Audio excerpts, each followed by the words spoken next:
Hello students, मेरा नाम आदित्य है and you all are very welcome on this channel. तो कैसे हैं आप लोग? बढ़िया है, मस्त है, खुश है। चलिए क्लास 12 का जो हम लोग फिजिक्स पढ़ रहे थे उसी को और आगे कंटिन्यू करेंगे। प्रीवियस लेक्चर में हम लोग इलेक्ट्रिक चार्ज को पढ़े और उससे जुड़ा हुआ कुछ प्रॉपर्टी को पढ़े। आज हम लोग सबसे पहले जो कुछ पहला लेक्चर में पढ़े उसके बेसिस पर कुछ सवाल करेंगे, जिससे कि हमारा पढ़ा हुआ जो कॉन्सेप्ट था वो एक तरह से रिवाइज हो जाए और उसके बाद जाके फिर हम लोग नया चीज को पढ़ना शुरू करेंगे। खास करके हम लोग को आज के जो लेक्चर है उसमें चार्ज डिस्ट्रीब्यूशन को प्रायोरिटी पे रखना है और उसके बाद ways of charging a body जो आपके एनसीईआरटी में भी दिया हुआ है उसको हम लोग पढ़ेंगे। लेकिन उससे पहले आपको स्क्रीन पे एक सवाल दिख रहा होगा, आपको सवाल को अटेम्प्ट करना है। सवाल क्या है मैं आपके लिए पढ़ देता हूं। सवाल बोला जा रहा है क्या, which of the following is correct regarding the electric charge. Electric charge के बारे में कौन सा स्टेटमेंट सही लिखा हुआ है? पहला स्टेटमेंट है if a body is positive charge it means that shortage of electron. ठीक। दूसरा स्टेटमेंट है if a body is negative charge it means excess of electrons. तीसरा स्टेटमेंट दिया हुआ है कि मिनिमम चार्ज पॉसिबल किसी भी बॉडी पर कितना होता है, प्लस माइनस में 1.6 into 10 to the power minus का 19 कूलम। और चौथा ऑप्शन दिया हुआ है कि चार्ज जो होता है वो क्वांटाइज होता है। इसका मतलब क्या, Q बराबर प्लस माइनस एन, जहां पर n का वैल्यू 1 2 3 4 हो सकता है। ऑप्शन दिया हुआ क्या कि पहला और दूसरा ऑप्शन सही है, फर्स्ट सेकेंड स्टेटमेंट सही है। दूसरा ऑप्शन दिया हुआ है कि दूसरा और तीसरा स्टेटमेंट सही है। तीसरा दिया हुआ कि पहला दूसरा तीसरा सही है और चौथा दिया हुआ। तो ये आपका जनरली ऑप्शन है। स्टेटमेंट कौन सा सही है आपको टिक मारना है। ठीक, तो एक बार आप ट्राई करें, फिर जाके मैं आपके लिए अटेम्प्ट करूंगा।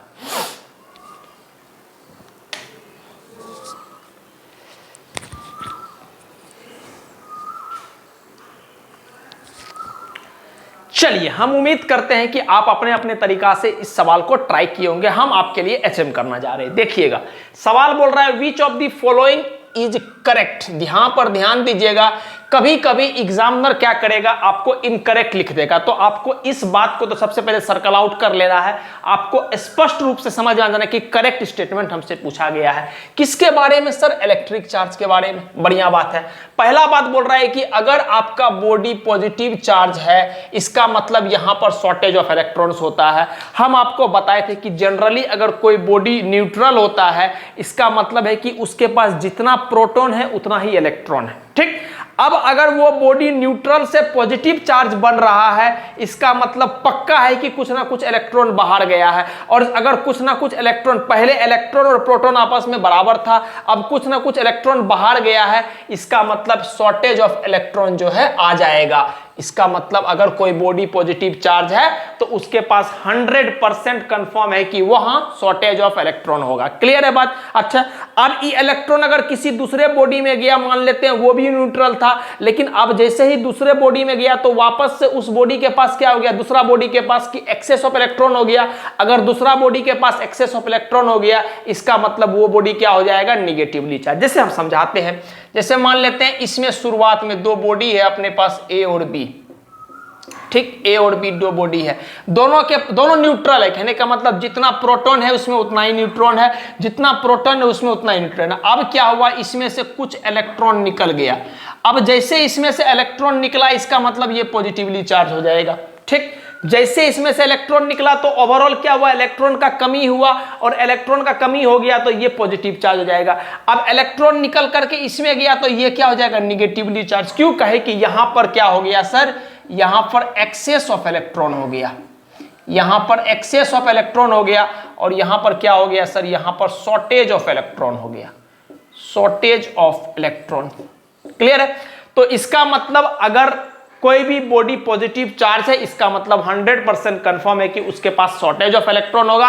और कोई बॉडी अगर निगेटिवली चार्ज है तो उसका मतलब 100% कंफर्म है उसके पास एक्सेस ऑफ इलेक्ट्रॉन होगा। इसका मतलब पहला और दूसरा स्टेटमेंट हमारा बिल्कुल सही है। क्यों? कहे कि कोई बॉडी अगर निगेटिवली चार्ज है इट मींस कि उसके पास एक्सेस ऑफ इलेक्ट्रॉन होगा। ठीक। अच्छा, अब बोल रहा है मिनिमम चार्ज पॉसिबल। आप अपना नोट्स उल्टाइएगा, प्रॉपर्टी ऑफ चार्ज में तीसरा प्रॉपर्टी जो क्वांटाइजेशन पढ़ाए हैं उसमें आप जाके देखिएगा। सबसे पहला स्टेटमेंट हम लिखाए थे कि सर सबसे स्मॉलेस्ट चार्ज किसी भी बॉडी पर अगर पॉसिबल होता है वो चार्ज ऑफ 1 इलेक्ट्रॉन पॉसिबल होता है। और 1 इलेक्ट्रॉन का चार्ज क्या होता है sir, 1.6 into 10 to the power minus का 19 कूलम। इसका मतलब क्या हो गया, तीसरा भी स्टेटमेंट सही है। ठीक। चौथा बात कि चार्ज हमारा क्वांटाइज होता है। बिल्कुल सर, Q बराबर प्लस माइनस एन ही लिख सकते हैं। Q क्या होता है सर, Q होता है टोटल चार्ज। Q Q होता है टोटल चार्ज, N क्या होता है सर, N होता है इंटीजर्स, N क्या होता है इंटीजर्स, और E क्या होता है, E होता है चार्ज ऑन 1 इलेक्ट्रॉन। इसका मतलब हमारा जो चौथा स्टेटमेंट है वो भी सही है। तो हमारा आंसर क्या हो जाएगा, जिसमें 1 2 3 4 चारों आएगा, इसका मतलब ऑप्शन नंबर डी दिल्ली हमारा आंसर हो जाएगा 1 2 3 4। आई होप कि आपको बात समझ में आया होगा। तो आप इसको एक बार देख लीजिए, फिर जाके हम लोग अगले सवाल की ओर प्रोसीड करते हैं।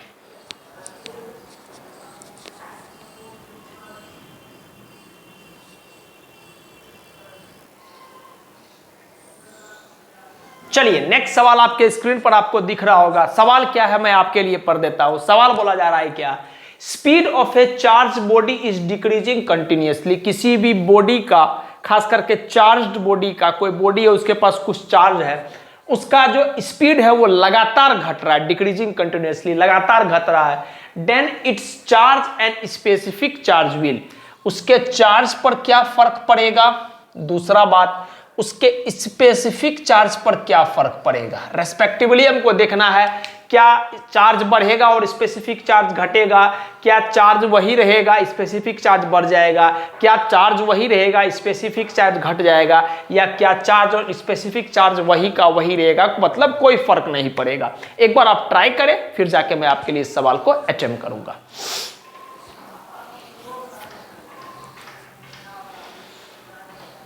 तो हम उम्मीद करते हैं कि आप इस सवाल को ट्राई कर लिए होंगे। ए बी सी डी जो भी आपका ऑप्शन आ रहा होगा एक बार आप देख लीजिए। देखिए समझिएगा बात। सबसे पहले बोल रहा है कि स्पीड, जब हम आपको कंपैरेटिव स्टडीज पढ़ाए थे बिटवीन चार्ज एंड मास, तो हम एक फॉर्मूला बताए थे कि according to relative theory, specific theory of relativity, आपको हम बताए थे कि सर ये एक कुछ फॉर्मूला आता था, m बराबर m0 बाय अंडर रूट में 1 माइनस का v square by c square.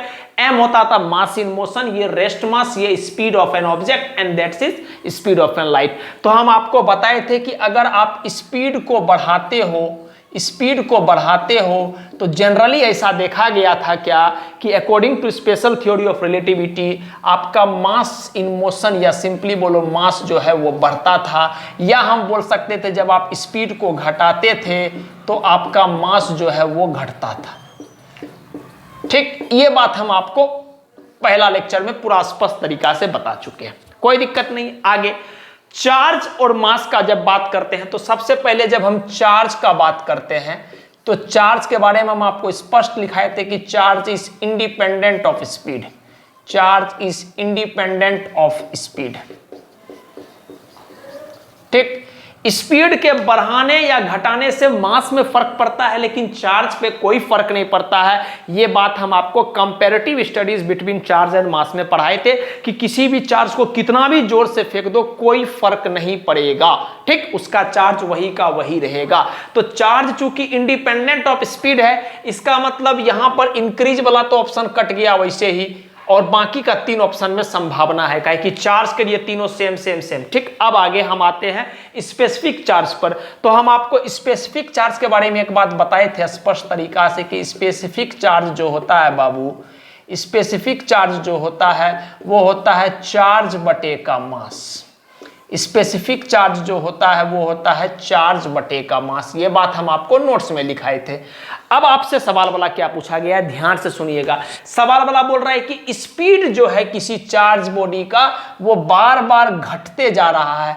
तो अगर स्पीड घटते जा रहा है तो मास घटेगा, और अगर मास घटेगा तो स्पेसिफिक चार्ज क्या हो जाएगा सर, बढ़ेगा। आपको पता है कोई भी चीज, देखिए चार्ज पे तो कोई फर्क पड़ने वाला है नहीं स्पीड का, तो ये तो चार्ज तो कांस्टेंट रहेगा।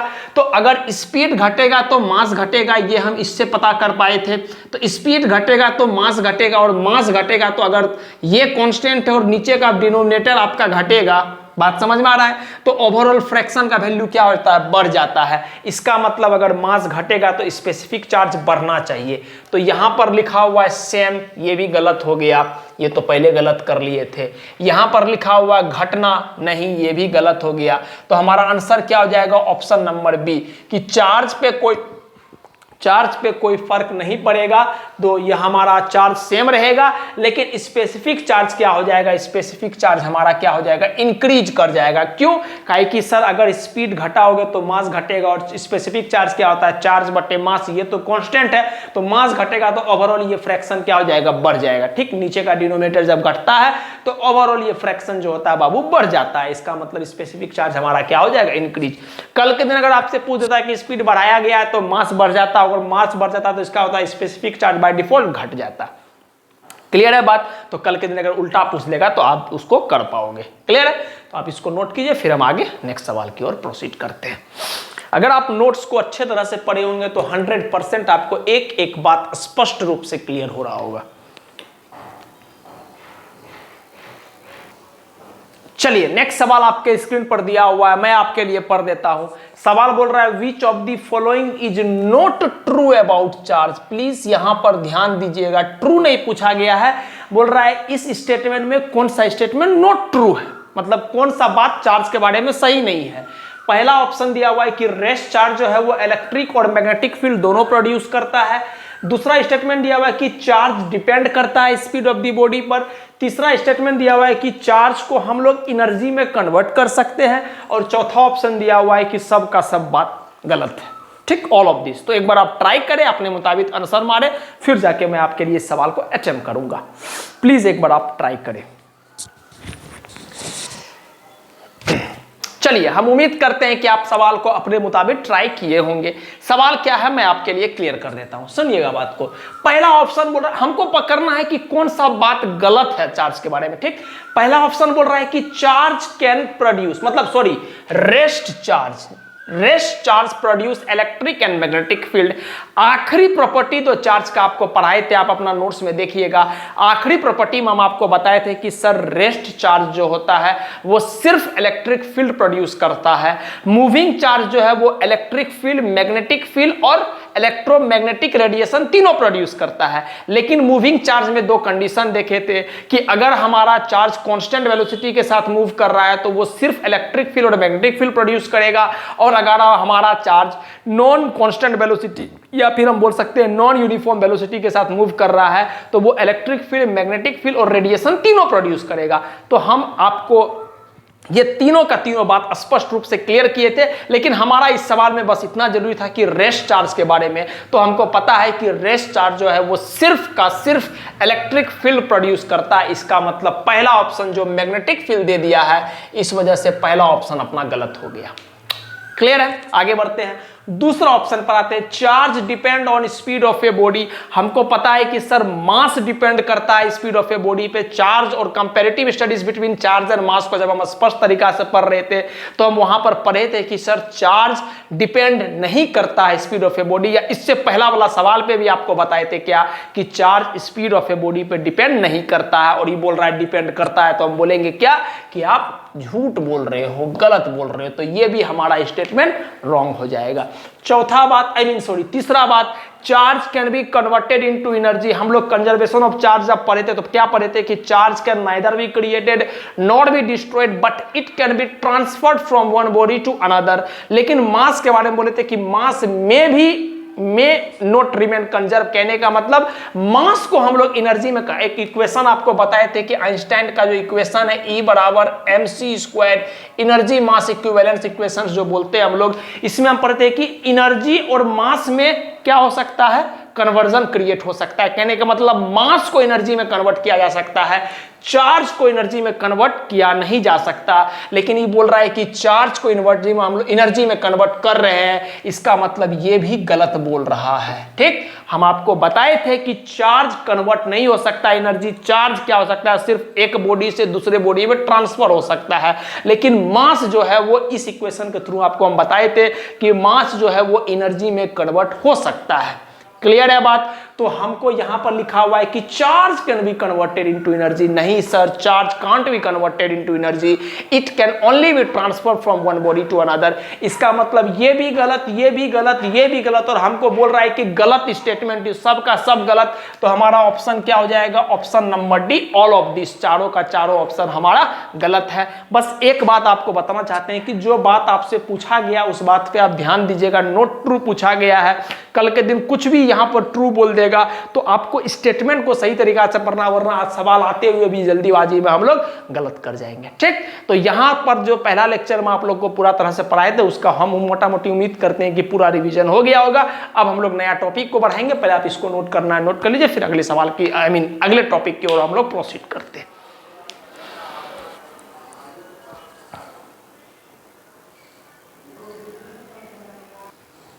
चलिए, सबसे पहले हम लोग तीन बेसिक टर्म को समझेंगे कि कंडक्टर क्या होता है, इंसुलेटर क्या होता है, या अर्थिंग या ग्राउंडिंग क्या होता है। क्या कि ये आपके बोर्ड में एक नंबर के लिए पूछ लिया जाता है, तो हम पहले उसको समझते हैं, फिर जाके हम लोग लेक्चर को आगे बढ़ाएंगे। सबसे पहला आप हेडिंग लिखिएगा, कंडक्टर।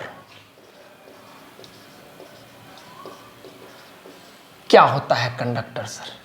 तो कंडक्टर क्या होता है सर? जो इलेक्ट्रिसिटी को बड़ा आराम से पास करने देता है। जैसे जनरली मेटल हो गया, आपको ह्यूमन बॉडी हो गया, एनिमल का बॉडी हो गया, अर्थ हो गया, ये सब चीज को हम लोग क्या बोलते हैं? कंडक्टर। तो लिखते हैं, सिंपल डेफिनेशन है, लिखते हैं क्या? Those which allow electricity to pass through them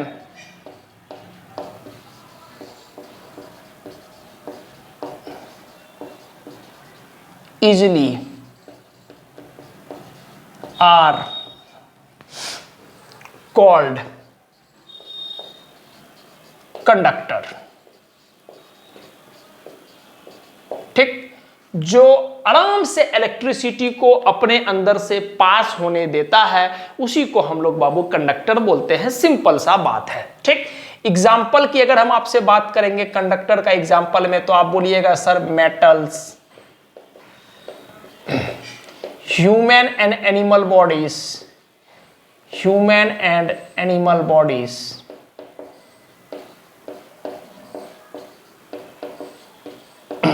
earth, graphite, etcetera. कितना नाम याद रखोगे, है ना? तो ये सब चीज जो है हमारे कंडक्टर के कैटेगरी में आता है। सिंपल है, इसमें ज्यादा कुछ दिमाग लगाने वाली बात है नहीं। उसके बाद आता है हमारा second, insulator. Insulator, insulator, insulator क्या होता है? कंडक्टर का उल्टा, जो इलेक्ट्रिसिटी को पास होने नहीं देता है। कहने का मतलब खूब ज्यादा रेजिस्टेंस क्रिएट करता है जब इलेक्ट्रिसिटी पास करता है। तो लिखते हैं those which offer high resistance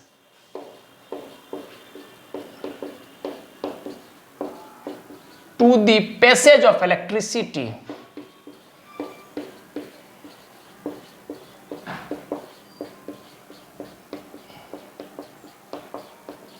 देख लेता हूं कुछ कट वगैरह तो नहीं रहा है, सब कुछ स्पष्ट है। Just a second Babu.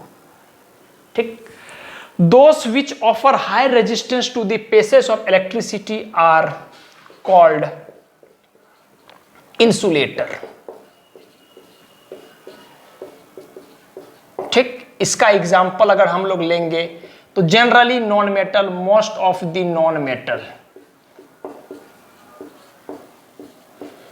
most of the non-metals like, जैसे हम नाम देंगे हम ग्लास,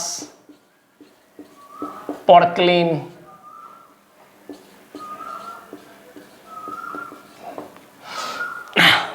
ठीक, would,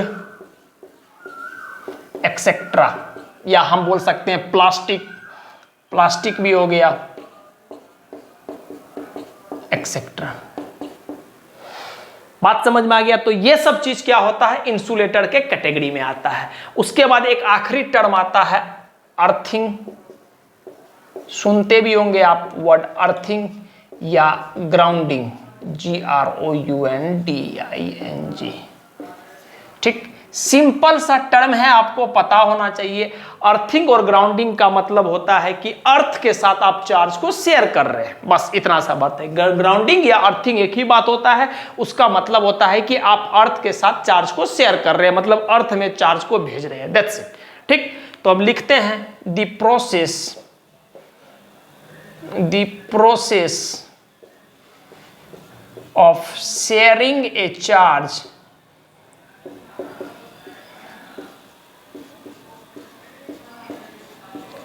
with earth are called earthing, या फिर हम बोल सकते हैं ग्राउंडिंग। ठीक, एक स्पेशल बात इसमें क्या, इसको रिप्रेजेंट करने का एक सिंबल होता है। इट इज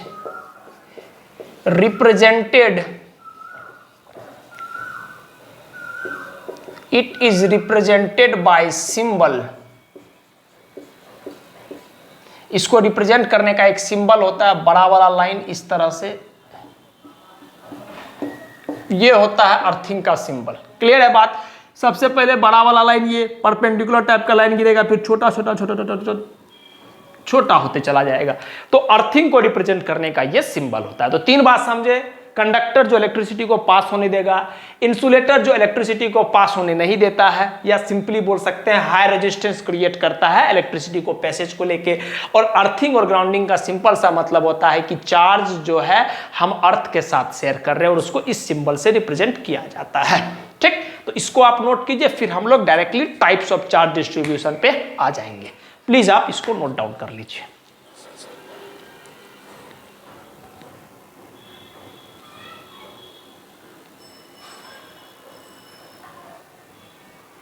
चलिए, नेक्स्ट जो हमारा टॉपिक है वो टॉपिक है हमारा चार्ज डिस्ट्रीब्यूशन। चार्ज को हम लोग एक्चुअली कैसे डिस्ट्रीब्यूट करते हैं, ये थोड़ा आगे का टॉपिक है, लेकिन हम इसको पहले पढ़ाते हैं इसलिए क्या है कि बार बार हम उस चीज का इस्तेमाल करेंगे तो अब आप कंफर्टेबल हो जाओगे कि लास्ट में जाके बताएंगे, इससे बढ़िया है कि पहले बता देते हैं। ठीक, तो चार्ज डिस्ट्रीब्यूशन शब्द से ही समझ में आ रहा है कि चार्ज और डिस्ट्रीब्यूशन मतलब उसको किस तरह से डिस्ट्रीब्यूट किया गया है, that's it.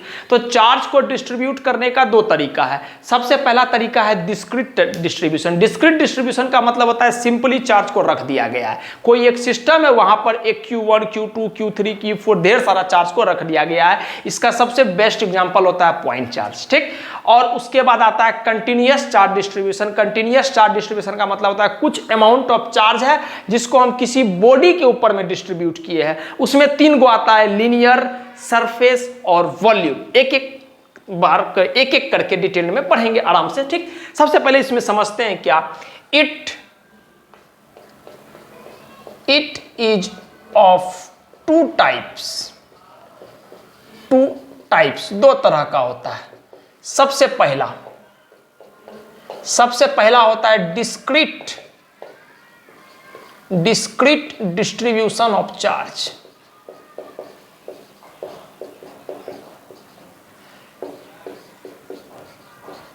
Discrete distribution of charge. ठीक, इसका क्या मतलब होता है सर? इसका मतलब होता है a system consist of individual charges.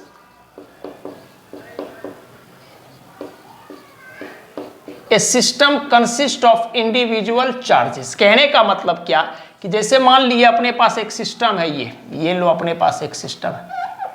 ठीक, अपने पास एक सिस्टम है और इस सिस्टम के अंदर में ढेर सारा चार्ज लिए हैं, Q1 Q2 Q3 Q4। तो ये जो डिस्ट्रीब्यूशन होता है कि कुछ चार्ज हम सिस्टम के अंदर में ले लिए, इस तरह का डिस्ट्रीब्यूशन को हम लोग बोलते हैं डिस्क्रीट डिस्ट्रीब्यूशन ऑफ चार्ज। इसका सबसे बेस्ट एग्जांपल होता है सर, इसका सबसे बेस्ट एग्जांपल होता है पॉइंट चार्ज। ठीक, एक छोटा सा चार्ज Q1 मान लेते हैं, यहाँ Q1 रख दिया तो इसको हम क्या बोलेंगे, डिस्क्रीट डिस्ट्रीब्यूशन ऑफ चार्ज। या मान लेते हैं यहाँ Q2 रख दिया, बोर्ड के प्लेन में 5 को चार्ज बना दिए, तो बोर्ड के प्लेन में या बोर्ड के सिस्टम में जो 5 चार्ज रखा हुआ है उसी को हम लोग सिंपल शब्द में बोल देंगे डिस्क्रीट डिस्ट्रीब्यूशन ऑफ चार्ज। ये बहुत आसान सा बात होता है। ठीक, जो अच्छा बात होता है वो होता है कंटिन्यूअस डिस्ट्रीब्यूशन में। तो दूसरा जो हमारा आता है वो आता है continuous distribution of charge. Continuous distribution of charge,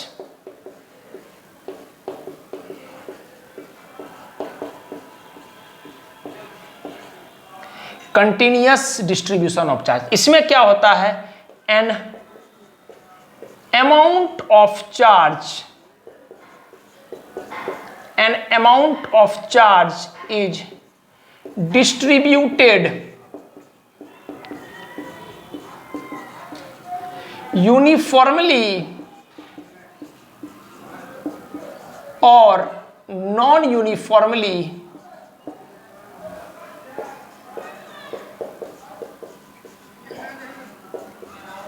on a body।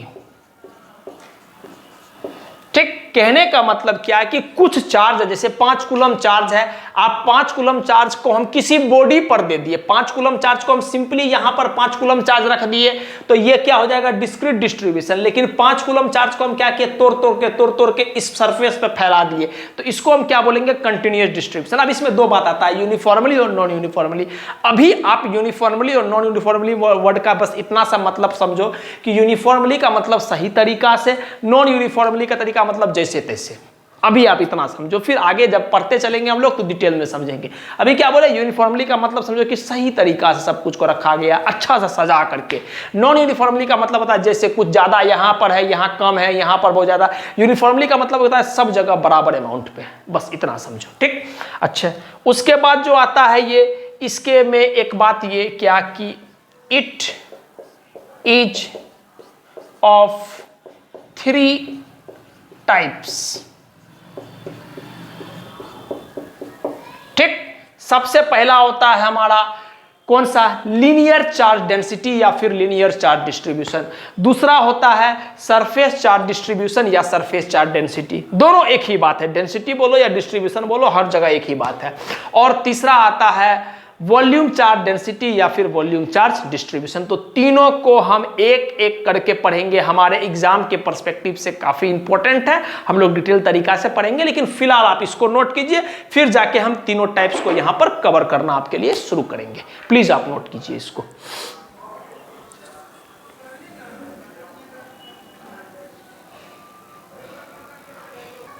चलिए नेक्स्ट हमारा हमको पढ़ना है कंटिन्यूअस चार्ज डिस्ट्रीब्यूशन। और कंटिन्यूअस चार्ज डिस्ट्रीब्यूशन में हम आपको क्या बताएं कि किसी भी अमाउंट ऑफ चार्ज को किसी बॉडी पर यूनिफॉर्मली या नॉन यूनिफॉर्मली डिस्ट्रीब्यूट किया जाता है। अब कैसे किया जाता है अभी आपको समझाते हैं। और हम उस पर बोले कि कंटिन्यूअस चार्ज डिस्ट्रीब्यूशन में हम लोग 3 तरह का डिस्ट्रीब्यूशन को पढ़ते हैं। तो सबसे पहला जो है हम वहां से शुरू कर रहे हैं। सबसे पहला है हमारा लीनियर चार्ज डिस्ट्रीब्यूशन या फिर हम इसको लीनियर चार्ज डेंसिटी भी बोलते हैं। ठीक, बढ़िया बात है सर। इसको हम लोग लीनियर चार्ज डिस्ट्रीब्यूशन या लीनियर चार्ज डेंसिटी भी बोलते हैं। क्लियर है? अच्छा, इसको रिप्रेजेंट किया जाता है लैम्डा साइन से। इससे तो आप मुलाकात किए ही होंगे। इसको पढ़ने का तरीका क्या होता है? इसको पढ़ने का तरीका होता है लैम्डा। इसको पढ़ने का तरीका होता है LAMBDA, लैम्डा, लैम्बडा। ठीक, इसको लैम्डा से रिप्रेजेंट किया जाता है। ठीक, अब आप बताइए लीनियर का मतलब सिंपल वर्ड में क्या होता है? लीनियर वर्ड का मतलब होता है लेंथ। इसका मतलब हो गया कि ये चार्ज को हम लोग लेंथ पे डिस्ट्रीब्यूट किए हैं। तो यहां से हम लोग सबसे पहला बात लिखते हैं कि लीनियर चार्ज डिस्ट्रीब्यूशन बराबर charge per unit length. I hope कि ये बात आप समझ पा रहे होंगे। अगर आपसे कल के दिन बोर्ड वाला पूछ लेगा कि डिफाइन करो लीनियर चार्ज डिस्ट्रीब्यूशन को, तो हम लोग क्या बोलेंगे? It is defined as the charge per unit length. That's it. ठीक, तो लीनियर चार्ज क्या होता है कि सर किसी भी लेंथ में किस तरह से आप चार्ज को डिस्ट्रीब्यूट किए। अभी एग्जांपल लेंगे तो बात क्लियर होगा। दूसरा, अगर हम आपसे एक छोटा मोटा बात पूछे कि बाबू इसका एसआई यूनिट आप हमको बता दो, तो आप बोलिएगा सर एसआई यूनिट, अभी बताते हैं, चार्ज का एसआई यूनिट कूलम और लेंथ का मीटर, तो क्या होता है कूलम पर मीटर, या हम इसको coulomb metre to the power -1 भी बोल सकते हैं। बोले बहुत बढ़िया बात है। अब एक आखिरी बात बता दो कि आप हमको डायमेंशन बता दो इसका, बाबू डायमेंशन क्या होता है। तो आप बोलिएगा सर डायमेंशन, चार्ज का डायमेंशन क्या होता है A × T, और लेंथ का क्या होता है L, तो बटे का L ऊपर चला गया तो ATL टू दी पावर -1, ठीक। या किसी किताब में चार्ज के लिए जो हम लोग AT की जगह IT का रिप्रेजेंट करते हैं, तो हम लोग लिख सकते हैं ITL to the power -1। L to the power -1 क्यों, ये बात समझ पा रहे हैं, कहे कि L जो है लेंथ जो है हमारा नीचे है, तो ऊपर जैसे जाएगा तो पावर में -1 हो जाएगा। क्लियर है बात। अच्छा, अब इसका हम एग्जाम्पल पर आते हैं जो कि हमारे लिए कोर इंपॉर्टेंट है। इसका एग्जाम्पल होता है, सबसे पहला एग्जाम्पल जो डिस्ट्रीब्यूट किया जाता है वो होता है स्ट्रेट वायर के लिए। ये देखिए, ये हमारा एक स्ट्रेट वायर है,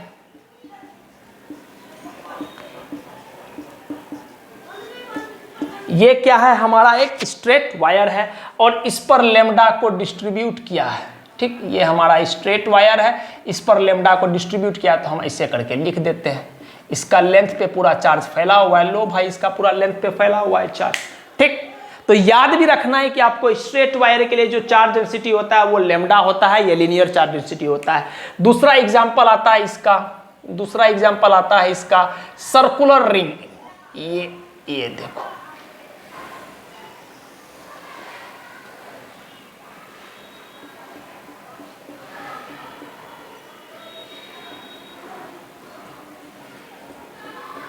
ठीक। दूसरा एग्जाम्पल क्या आता है, सर्कुलर रिंग, ठीक।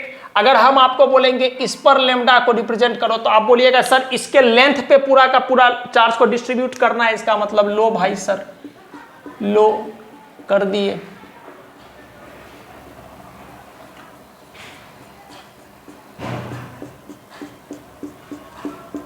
रिंग तो समझते हैं आप, रिंग तो समझते हैं जो हाथ में पहनाया जाता है, आपको भी कभी मौका मिलेगा पहनने और पहनाने का, तो यही होता है सर्कुलर रिंग। तो सर्कुलर रिंग के ऊपर जो चार्ज डिस्ट्रीब्यूशन होता है, आपको ध्यान में भी रखना है इस बात को कि सर्कुलर रिंग के ऊपर में जो चार्ज डिस्ट्रीब्यूशन होता है वो लीनियर चार्ज डिस्ट्रीब्यूशन होता है या लीनियर चार्ज डेंसिटी होता है, जिसको लेमडा को इस तरह से सिर्फ उसके लेंथ पर सरकमफेरेंस पे इस तरह से रिप्रेजेंट किया गया है, ठीक। अच्छा, स्ट्रेट वायर के लिए भी कैसा डिस्ट्रीब्यूशन होता है सर, लेमडा ही होता है, लीनियर चार्ज डिस्ट्रीब्यूशन, और सिर्फ का सिर्फ उसके L लेंथ पे, जो भी लेंथ का है, मान लेते हैं L लेंथ का है, तो उसके L लेंथ पे डिस्ट्रीब्यूट किया गया है, ठीक। ये बात था आपका लीनियर चार्ज डिस्ट्रीब्यूशन के लिए, ठीक। दूसरा आता है हमारा सरफेस चार्ज डिस्ट्रीब्यूशन। देखिएगा, सरफेस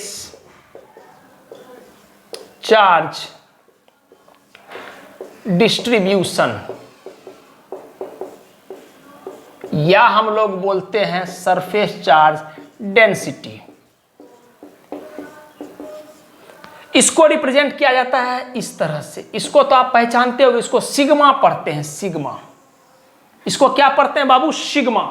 इस तरह से 9 जो होता है ना, इसे 9 लिखा हुआ, उसको ऐसे उल्टा कर दो, तो इस तरह से इसको हम सिग्मा पढ़ते हैं, SIGMA में, सिग्मा।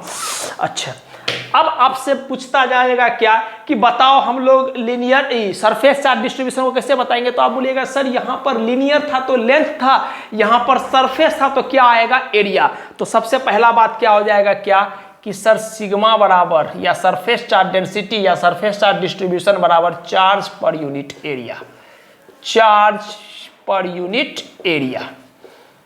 बस जब इतना बात आ गया तब बात ही खत्म हो गया। क्यों कहे कि SI यूनिट अगर हम आपसे पूछेंगे तो आप बोलिएगा sir this is very easy. SI unit क्या होगा, चार्ज के लिए कूलम, और एरिया के लिए क्या होगा, मीटर स्क्वायर, या हम बोलेंगे coulomb metre to the power -2, ठीक। अच्छा, अगर हम आपसे डायमेंशन की बात करेंगे, डायमेंशन की बात अगर हम आपसे करेंगे तो आप बोलिएगा सर डायमेंशन चार्ज के लिए क्या हो जाएगा 80, और एरिया के लिए क्या हो जाएगा L का स्क्वायर, लेंथ इंटू लेंथ होता है ना बाबू एरिया, तो L का स्क्वायर, तो हम क्या लिखेंगे 80 L⁻², या किसी किसी किताब में चार्ज को I से भी रिप्रेजेंट किया जाता है डायमेंशन में, करंट को I से रिप्रेजेंट किया जाता है, तो करंट इनटू टाइम क्या होता है, चार्ज। तो हम इसको बोल सकते हैं IT L⁻²। ये बात है हमारा सरफेस चार्ज डेंसिटी या सरफेस चार्ज डिस्ट्रीब्यूशन के लिए। मैं एक बार देख लेता हूं, जगह है तब हम एग्जांपल भी बना देंगे। यहाँ जगह तो है लेकिन ऊपर वाला को मिटाना पड़ेगा, ठीक। तो आप ऊपर वाला को नोट कर लिए होंगे, नहीं किए हैं तो आप कर लीजिए फिर जाके, नहीं तो हम यहाँ बना लेते हैं। देखिए इसका एग्जाम्पल हम यहाँ बनाते हैं। सबसे पहला एग्जाम्पल होता है इसका कंडक्टिंग स्फीयर। कंडक्टिंग स्फीयर, ठीक। इसका एग्जाम्पल होता है कंडक्टिंग स्फीयर। इस पे चार्ज कैसे डिस्ट्रीब्यूटेड रहता है सर, सिग्मा है, सिग्मा। तो इसको जब हम डिस्ट्रीब्यूट किए तो बस इसके सरफेस एरिया पर, बाबू ध्यान से देखिएगा, कंडक्टिंग स्फीयर है, ये रिंग है, ये स्फीयर है, इसके एरिया पे डिस्ट्रीब्यूटेड रहता है, ठीक। दूसरा इसका एग्जाम्पल होता है, बाबू प्लेन शीट। कुछ इस तरह से, थोड़ा छोटा छोटा बनाना पड़ रहा है चूंकि स्पेस का कमी है। प्लेन शीट, ये होता है प्लेन शीट।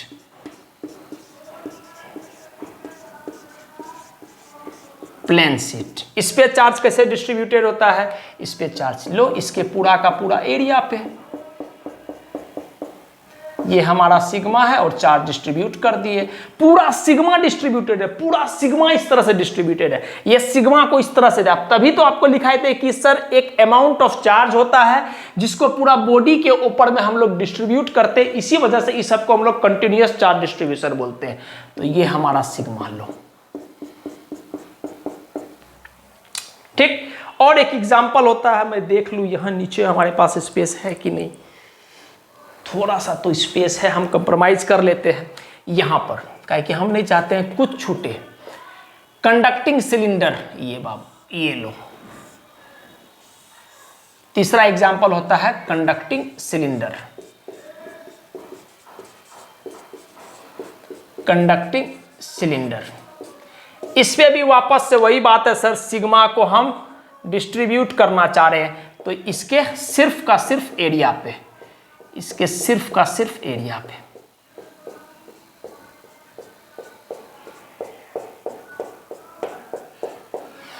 ये होता है हमारा कंडक्टिंग सिलेंडर। क्लियर है? तो आपको याद रखना है कि कंडक्टिंग स्फीयर के लिए किस तरह का चार्ज डिस्ट्रीब्यूशन चलता है, सिग्मा, या फिर बोल सकते हैं surface charge distribution. Plane sheet के लिए कैसा चार्ज डिस्ट्रीब्यूशन चलता है, सिग्मा, या फिर हम लोग सिंपली बोल सकते हैं सरफेस चार्ज डिस्ट्रीब्यूशन या सरफेस चार्ज डेंसिटी। और कंडक्टिंग सिलेंडर के लिए, कंडक्टिंग वर्ड का सिंपल सा मतलब है कि इलेक्ट्रिसिटी कंडक्ट कर सकता है, दैट्स इट। कंडक्टिंग सिलेंडर के लिए क्या होता है, surface charge distribution sigma, charge distribution कैसा होता है, सिग्मा, या फिर सरफेस चार्ज डिस्ट्रीब्यूशन हम लोग बोलते हैं। तो इस एग्जाम्पल को जिसके रिस्पेक्ट में बनाया गया है, जैसे रिंग और स्ट्रेट वायर और सर्कुलर रिंग जो है हमारा, वो लीनियर चार्ज डिस्ट्रीब्यूशन का कैटेगरी में आता है। कंडक्टिंग स्फीयर हो गया, प्लेन शीट हो गया, कंडक्टिंग सिलेंडर हो गया, ये आपको सरफेस चार्ज डिस्ट्रीब्यूशन की कैटेगरी में आता है। हम इसलिए बोल रहे हैं कि जितना भी फिगर हम आपको बता रहे हैं बाबू, हर फिगर के लिए हम इलेक्ट्रिक फील्ड, पोटेंशियल, सब कुछ डिराइव करेंगे। बात समझ में आ गया? तो इस सब फिगर ही आगे हम लोग का पूरा लेक्चर का पार्ट बनेगा, इसलिए अभी से इस फिगर को आप देख लीजिए और थोड़ा सा कंफर्टेबल हो जाइए इस फिगर के साथ, ठीक।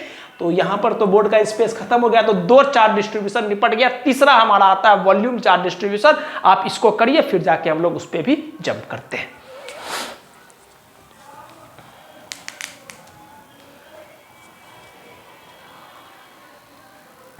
चलिए, लास्ट जो है हमारा चार्ज डिस्ट्रीब्यूशन का कैटेगरी में, वो है हमारा कौन सा, लिनियर पढ़ लिए, सरफेस वाला पढ़ लिए, अब बच गया क्या, वॉल्यूम बच गया। तो मेरा बच्चा बोलेगा सर तीसरा डिस्ट्रीब्यूशन, या हम बोल सकते हैं सी, वो है क्या हमारा sir, volume charge distribution. Volume charge distribution, या हम बोल सकते हैं वॉल्यूम चार्ज, या हम बोल सकते हैं volume charge what, volume charge density. Volume charge density, जिसको हम लोग इससे रॉ से रिप्रेजेंट करते हैं, इसको पढ़ने का तरीका होता है, इसको पढ़ने का तरीका होता है RHO, RHO, रॉ, इसको पढ़ते हो रॉ, हिंदी वाला रॉ, ठीक। अच्छा, रॉ से राम, वही वाला रॉ, ठीक। अच्छा, समझ में आ गया। तीसरा डिस्ट्रीब्यूशन क्या होता है, वॉल्यूम चार्ज डिस्ट्रीब्यूशन या फिर वॉल्यूम चार्ज डेंसिटी, जिसको हम लोग रॉ से रिप्रेजेंट करते हैं। अब हम आपसे पूछेंगे बाबू क्या होता है ये, तो आप बोलिएगा सर लीनियर वाला में चार्ज पर यूनिट लेंथ था, सरफेस वाला में क्या था, चार्ज पर यूनिट एरिया, तो वॉल्यूम वाला में क्या होगा, चार्ज पर यूनिट वॉल्यूम। तो लिखते हैं, सबसे पहला बात है क्या हम इसको डिफाइन कर सकते हैं क्या, चार्ज पर यूनिट वॉल्यूम, ठीक। ये हमारा आता है सर्फ वॉल्यूम चार्ज डिस्ट्रीब्यूशन, ठीक। उसके बाद अगर हम आपसे एसआई यूनिट पूछे तो आप बोलिएगा सर ये तो बच्चा वाला काम आप पूछ रहे हैं। एसआई यूनिट क्या होगा, चार्ज के लिए कूलम और वॉल्यूम के लिए क्या, मीटर क्यूब, तो कूलम पर मीटर क्यूब या coulomb metre cube to the power -3। Well and good. आगे बढ़ते हैं, अगर हम आपसे डायमेंशन की बात करेंगे, डायमेंशन की बात करेंगे तो आप बोलिएगा सर चार्ज के लिए तो A इंटू टी, और मीटर क्यूब के लिए क्या लिखेंगे, length into length into length, metre cube हो जाएगा। तो ऊपर चला जाएगा तो ये क्या हो जाएगा, L टू दी पावर -3, या किसी किसी किताब में वही करंट के लिए एक जगह I लिखा रहता है तो हम दोनों लिख देते हैं, कोई डाउट नहीं होना चाहिए आपको, IT L to the power -3, ठीक। अब इसका एग्जाम्पल वेरी इंपॉर्टेंट, इसका एग्जाम्पल बस एक ही आपको याद रखना है, वो एग्जाम्पल है आपको सॉलिड स्फीयर, ये सॉलिड स्फीयर, सॉलिड स्फीयर, ठीक। सॉलिड स्फीयर का क्या मतलब होता है, एक बॉल आकार का, जैसे कोस्को बॉल वगैरह आप खेलते होंगे, बॉल आकार का, उसके अंदर में भरा हुआ है, पूरा का पूरा सरफेस भी भरा हुआ और अंदर भी भरा हुआ, उसको क्या बोलते हैं, सॉलिड स्फीयर। तो इसका चार्ज डिस्ट्रीब्यूशन जो लैम्डा होता है वो कैसे होता है, एक तो सर पूरा का पूरा डिस्ट्रीब्यूटेड रहेगा, एरिया पे तो रहेगा ही रहेगा, लो भाई पूरा एकदम, उसके वॉल्यूम पे भी सर छूटेगा नहीं कुछ, वॉल्यूम पे भी,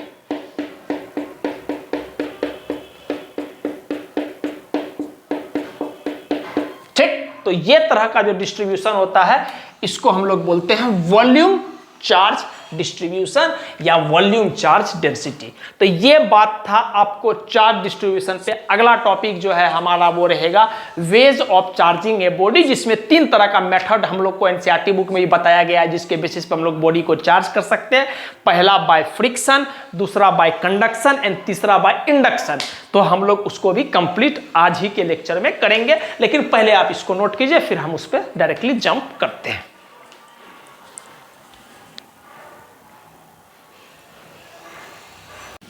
चलिए नेक्स्ट टॉपिक जो है हमारा वो है ways for charging a body, ठीक। इसमें हम लोग को टोटल 3 प्रोसेस को पढ़ना है। सबसे पहला चार्जिंग बाय फ्रिक्शन, दूसरा चार्जिंग बाय कंडक्शन और तीसरा चार्जिंग बाय इंडक्शन। तो एक एक करके हम लोग आराम से एक एक मेथड को समझते हैं।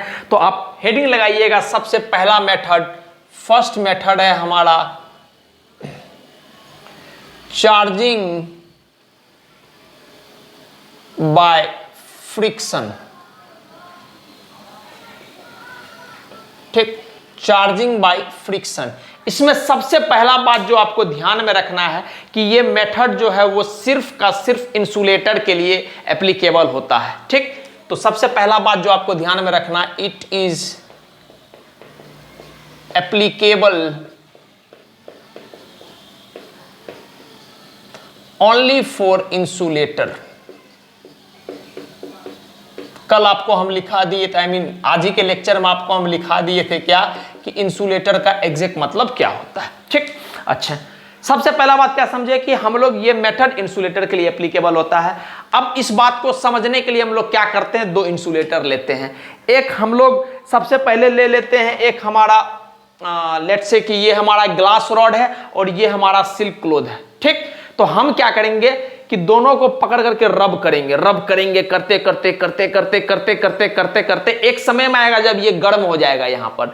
तो जब ग्लास रॉड और सिल्क क्लॉथ को हम आपस में रब करेंगे तो क्या होगा, एक समय में ये दोनों गर्म हो जाएगा इसका सरफेस, और उसके वजह से यहाँ से थर्मल एनर्जी रिलीज होगा, ठीक है।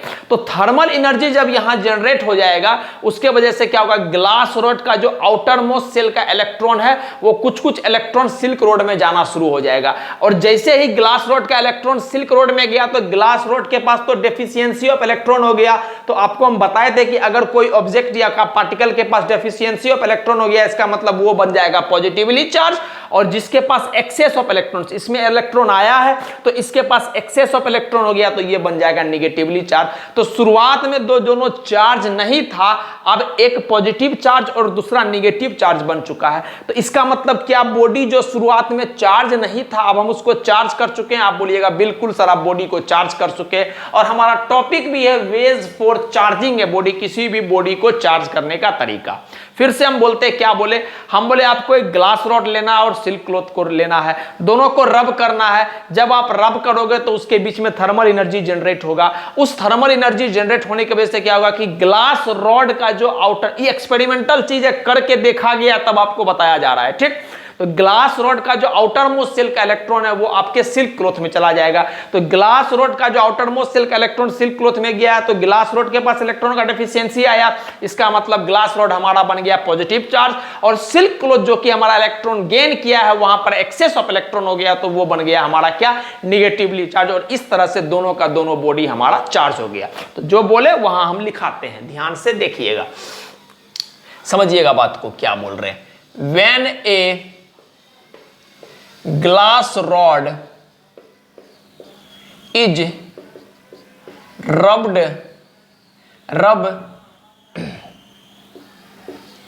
with silk cloth, ठीक, on rubbing a thermal energy,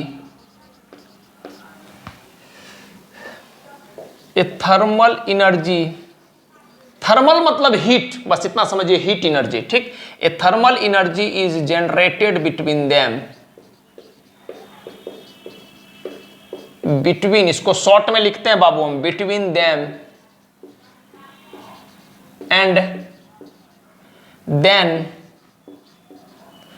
the outer most, the electron from outermost cell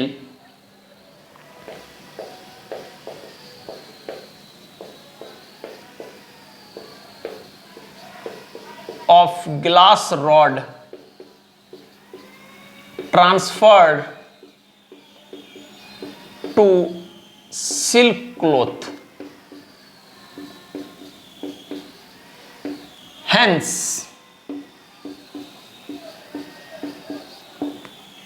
ठीक, hence glass rod becomes positively charged,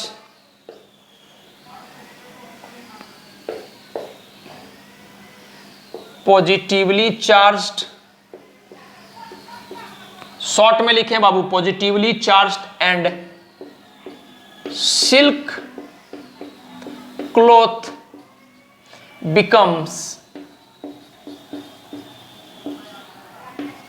negatively charged। तो आपको स्टेटमेंट भी लिखने आना चाहिए, खास करके बोर्ड के पर्सपेक्टिव में। तो मैं एक बार देख लेता हूं, कुछ कट उठ भी रहा है, सब कुछ स्पष्ट है, एक सेकेंड, सब कुछ स्पष्ट है। चलिए हम क्या बोले कि जब आप ग्लास रॉड को रब करते हो सिल्क क्लॉथ के साथ तो जो रबिंग के दौरान क्या होता है, थर्मल एनर्जी जनरेट होता है दोनों के बीच में। और उसके वजह से क्या होता है, जो इलेक्ट्रॉन होता है आउटर मोस्ट सेल किसका, ग्लास रॉड का, समझिएगा बात को, ग्लास रॉड का ट्रांसफर करता है सिल्क क्लॉथ में। और इसके वजह से चूंकि ग्लास रॉड हमारा इलेक्ट्रॉन को लूज किया है, इलेक्ट्रॉन का कमी हुआ है, उस वजह से ग्लास रॉड हो जाता है हमारा पॉजिटिवली चार्ज और सिल्क क्लॉथ हो जाता है हमारा निगेटिवली चार्ज। अब जो हम बताए हैं उसको समझाने की कोशिश करते हैं। देखिए, मान लेते हैं कि ये हमारा डायग्रामेटिकली समझते हैं, ये मान लेते हैं हमारा जो है वो सिल्क क्लॉथ है, ये हमारा सिल्क क्लॉथ है, ठीक। और मान लेते हैं ये हमारा रब हो रहा है दोनों में, इसे सरफेस दोनों का कनेक्टिंग है, ये हमारा ग्लास रॉड है, ठीक, हम क्या बोले, सिल्क क्लॉथ और ग्लास रॉड। अब हम क्या किए, सिल्क क्लॉथ और ग्लास रॉड को रब करना शुरू किए। तो जब आप इसको रब कर रहे होंगे बाबू, जब आप इसको रब कर रहे होंगे तो उसके वजह से क्या जनरेट होता है, थर्मल एनर्जी जनरेट होता है, या सिंपली बोल सकते हैं हीट जनरेट होता है। तो थर्मल एनर्जी जब जनरेट होगा उसके वजह से जो आउटर मोस्ट सेल का इलेक्ट्रॉन है ग्लास रॉड का, outer most shell electron of glass rod क्या करेगा सर, वो वापस से ट्रांसफर कर जाएगा किसमें, सिल्क क्लॉथ में। यहां से जो इलेक्ट्रॉन होगा ग्लास रॉड का, ग्लास रॉड का जितना भी इलेक्ट्रॉन है वो आ जाएगा किसमें, सिल्क क्लॉथ में। ये देखिए सिल्क क्लॉथ में चला जाएगा, सिल्क क्लॉथ में चला जाएगा। तो आउटर मोस्ट सेल इलेक्ट्रॉन जो है इसका ग्लास रॉड का, वो जब सिल्क क्लॉथ में चला जाएगा तो उसके बाद जाके क्या हो जाएगा, ट्रांसफर ऑफ इलेक्ट्रॉन होगा, तभी तो जाएगा ट्रांसफर ऑफ इलेक्ट्रॉन। ठीक, तो हमारा जो ये तो इनिशियल सिचुएशन था कि सिल्क क्लॉथ था, ग्लास रॉड था, दोनों को रब किए, रब करने की वजह से इसके सरफेस में थर्मल एनर्जी जनरेट हुआ, उसके वजह से जो आउटर मोस्ट सेल का जो ग्लास रॉड का इलेक्ट्रॉन था वो ट्रांसफर हो गया किसमें, वो ट्रांसफर हो गया सिल्क क्लॉथ में। तो फाइनल सिस्टम आपका कैसा लगेगा इस बात को देखिएगा। फाइनली ये हमारा सिल्क क्लॉथ आ जाएगा यहां पर, ये हमारा सिल्क क्लॉथ, ये हमारा सिल्क क्लॉथ। ठीक, और ये जो सिल्क क्लॉथ है बाबू, ये सिल्क क्लॉथ जो है इस पे पूरा निगेटिवली चार्ज आ गया, काहे कि इलेक्ट्रॉन इस पर आ गया है। तो अब इस पे आपको क्या मिलेगा, इस पे निगेटिव चार्ज मिलेगा, इस पे निगेटिव चार्ज मिलेगा। और ग्लास रॉड को थोड़ा सा हम सेपरेट कर लेते हैं। ये हमारा ग्लास रॉड आ गया, ये हमारा ग्लास रॉड आ गया। ठीक, और ये ग्लास रॉड जो है बाबू ध्यान से देखिएगा, ये जो ग्लास रॉड है हमारा, चूंकि ये इलेक्ट्रॉन को लूज किया है तो अब इस पे क्या आ जाएगा, इस पे आ जाएगा पॉजिटिव चार्ज। तो इसको लो,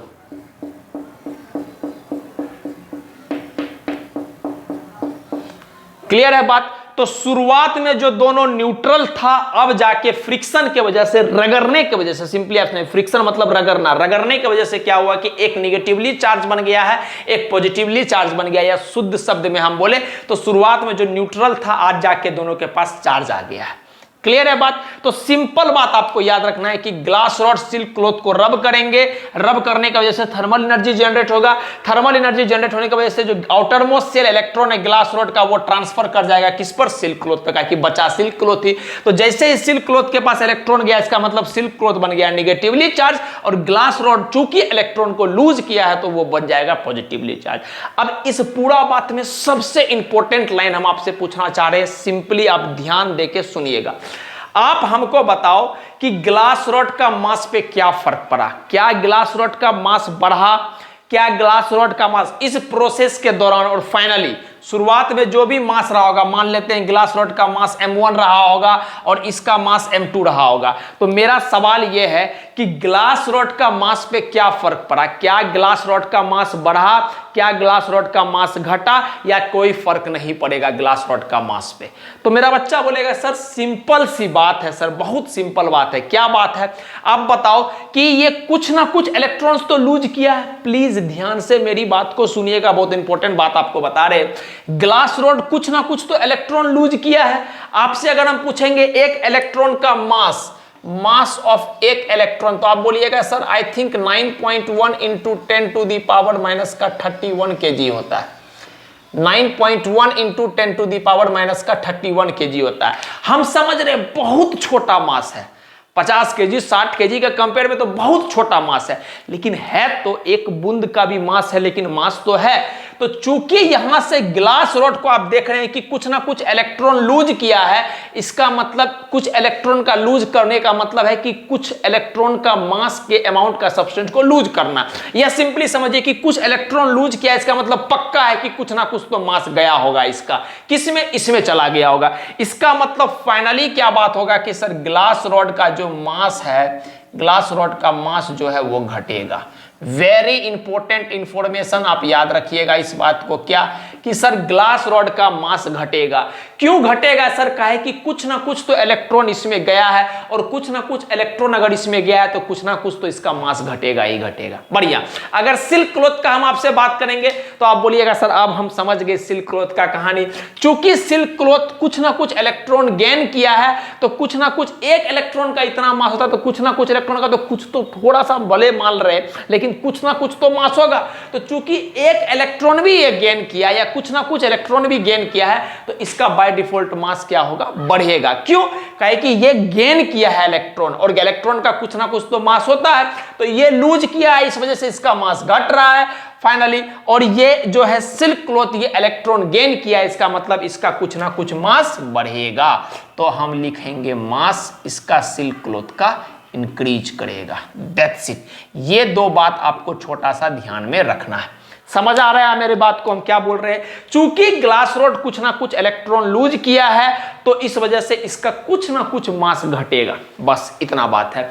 और चूंकि सिल्क क्लॉथ कुछ ना कुछ इलेक्ट्रॉन गेन किया है, तो इस वजह से इसका मास बढ़ेगा ओवरऑल। क्लियर है बात? क्योंकि कुछ ना कुछ इलेक्ट्रॉन का कुछ ना कुछ तो मास होगा भाई। तो बस सिंपल सी बात है कि शुरुआत के कंपेयर में और फाइनल कंपेयर में ग्लास रॉड का मास घटेगा। क्यों? काहे कि कुछ ना कुछ ये इलेक्ट्रॉन लूज किया है। सिमिलरली सिल्क क्लॉथ का मास बढ़ेगा। क्यों? काहे कि कुछ ना कुछ ये इलेक्ट्रॉन गेन किया है। क्लियर है? अगर आपसे पूछा जाएगा इलेक्ट्रॉन के बेसिस पर, तो हम बोलेंगे क्या कि सर ये जो है ये इलेक्ट्रॉन लूज किया है, इलेक्ट्रॉन लूज किया है। और इसके बारे में पूछा जाएगा तो आप बोलेंगे सर ये इलेक्ट्रॉन गेन किया है ना। छोटा मोटा बात कभी कभी घुमा करके आपके एग्जाम वाले आपसे पूछ सकते हैं। ठीक? तो चूंकि इलेक्ट्रॉन इससे इसमें गया है, सिंपल सा बात आपको दिख रहा है कि इलेक्ट्रॉन लूज किया है और इसको इलेक्ट्रॉन मिला है, इसका मतलब ये इलेक्ट्रॉन गेन किया है। तो ये पूरा बात था आपको चार्जिंग बाय फ्रिक्शन के। अब आप इसको नोट डाउन कर लीजिए, फिर हम लोग दूसरा मेथड पे पहुंचते हैं, चार्जिंग बाय कंडक्शन। अब आप इसको नोट डाउन कर सकते हैं।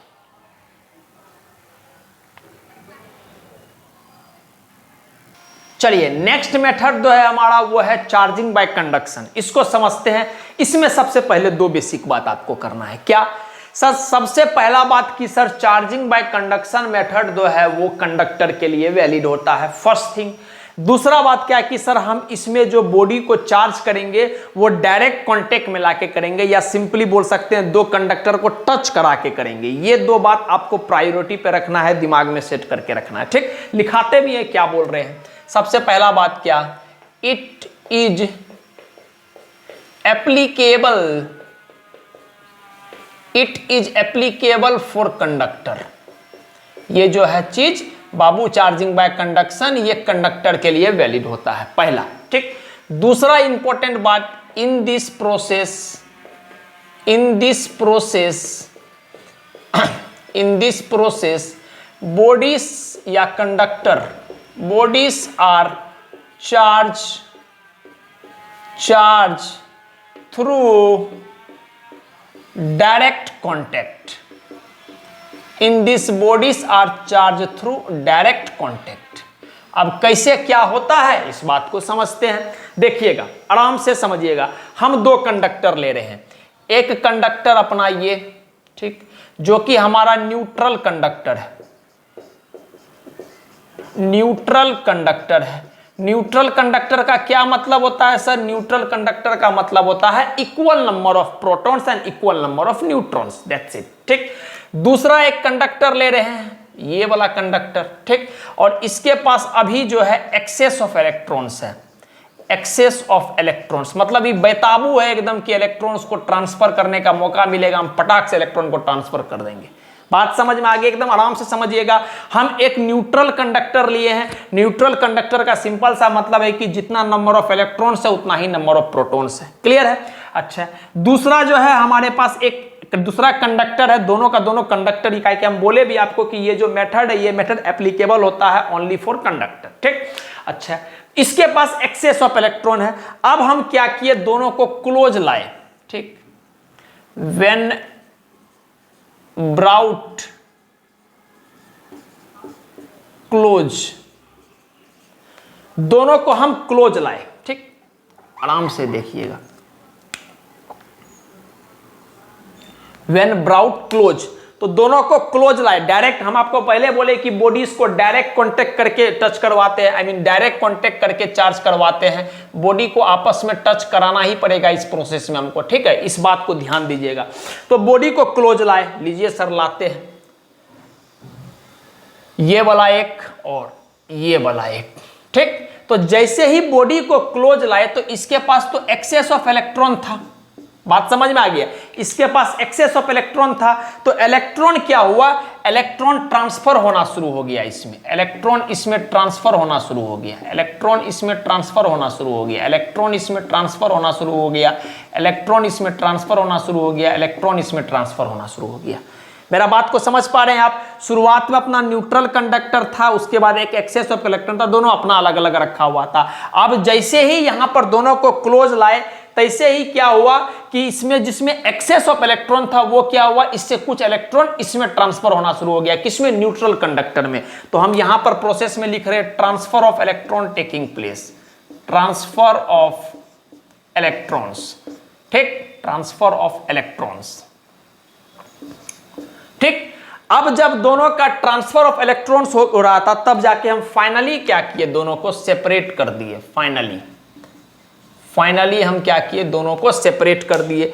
जब हम फाइनली दोनों को सेपरेट करेंगे तो दोनों कुछ इस तरह से हो जाएगा अलग अलग, ठीक। अब इसमें एक्सेस ऑफ इलेक्ट्रॉन था, कुछ इलेक्ट्रॉन इसका ट्रांसफर हो गया तो इसमें कम इलेक्ट्रॉन बचा, ठीक। लेकिन इसमें न्यूट्रल कंडीशन में था, जितना प्रोटॉन उतना ही इलेक्ट्रॉन था। अब ये कुछ ना कुछ इलेक्ट्रॉन गेन किया है, इसका मतलब इसके पास भी क्या आ गया, इसके पास भी निगेटिव चार्ज आ गया। बात तो समझ में आ गया, कोई दिक्कत नहीं है। मान लेते हैं इस कंडक्टर का नाम ए, इस कंडक्टर का नाम बी, समझिएगा बात को। तो ये हो जाएगा ए, ये हो जाएगा बी, और फाइनली यहां पर ए और बी। तो जो लाइन अब हम बोलेंगे, अब उस बात को मेरा सुनिएगा और समझिएगा। पहले हम देख लेते हैं कुछ कट वगैरह भी रहा है, नहीं सर सब कुछ स्पष्ट है।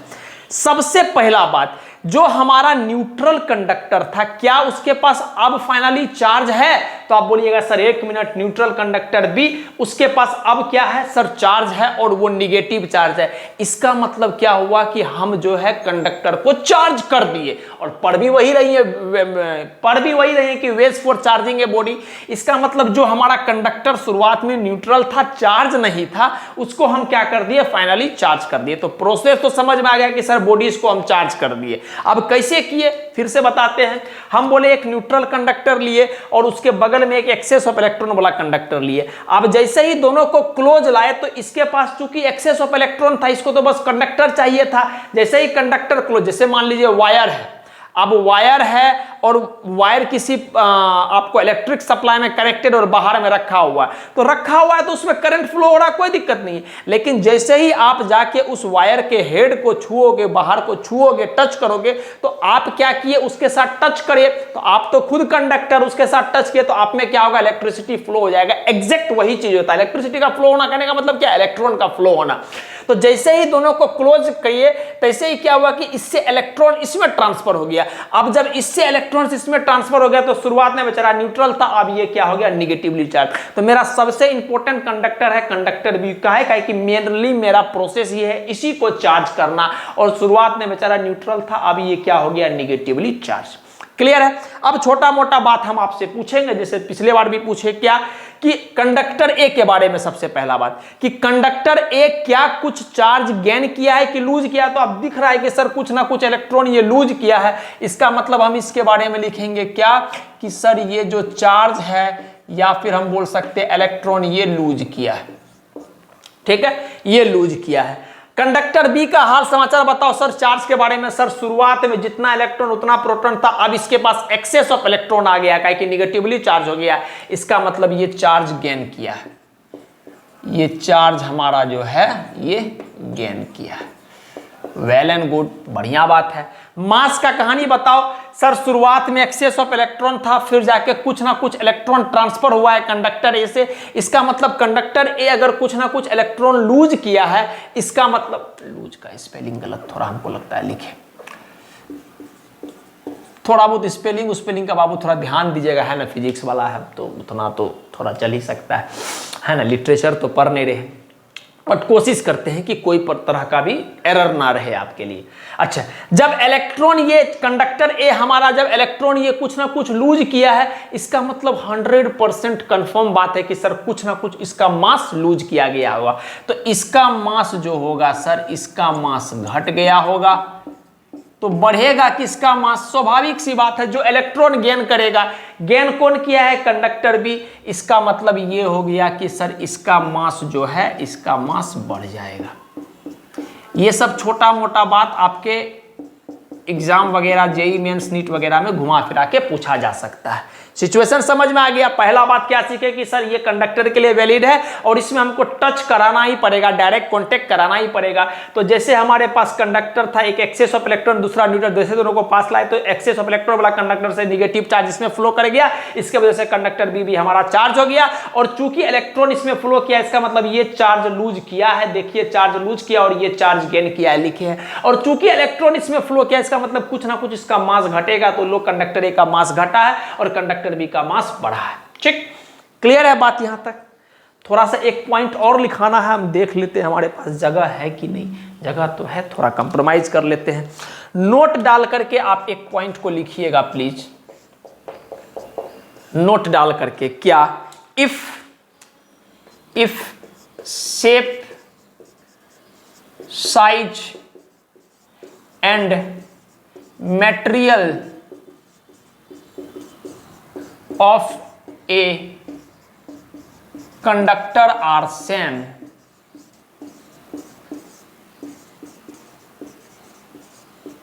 then जगह नहीं होगा नीचे में, आई डोंट थिंक कि जगह होगा।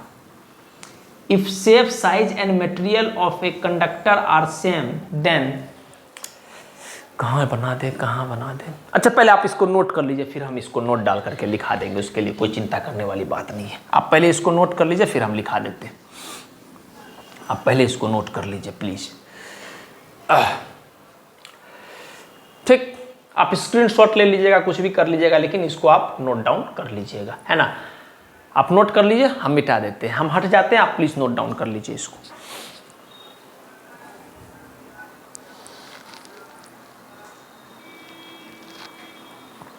चलिए, हम उम्मीद करते हैं कि आप नोट डाउन कर लिए होंगे, है ना? हम एक पॉइंट लिखाना चाहते हैं, इस वजह से हमको मिटाना पड़ रहा है।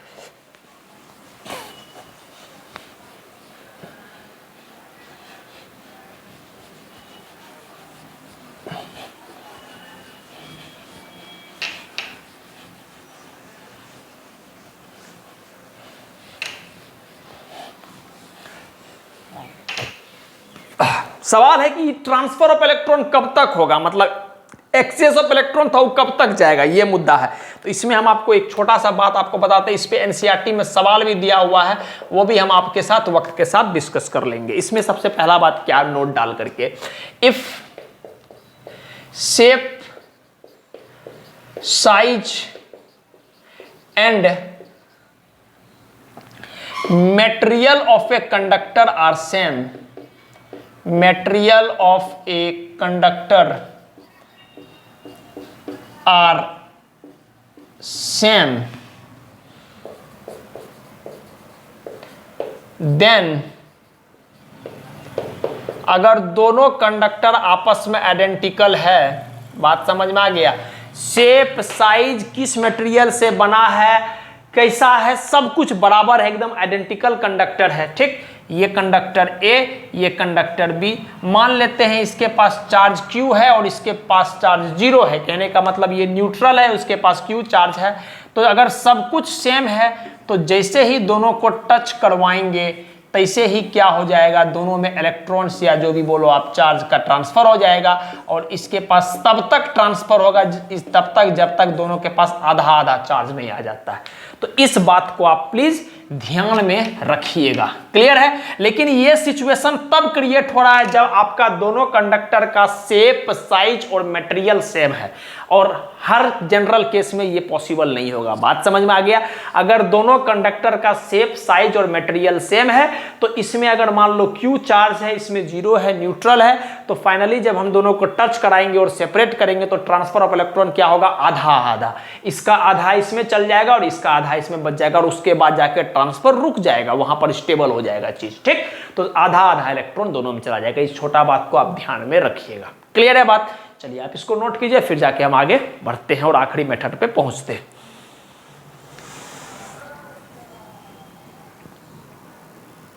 चलिए आखिरी मेथड पर हम लोग पहुंचते हैं, charging by induction. Charging by induction के बारे में छोटा मोटा बात पहले, it is applicable pole, it is applicable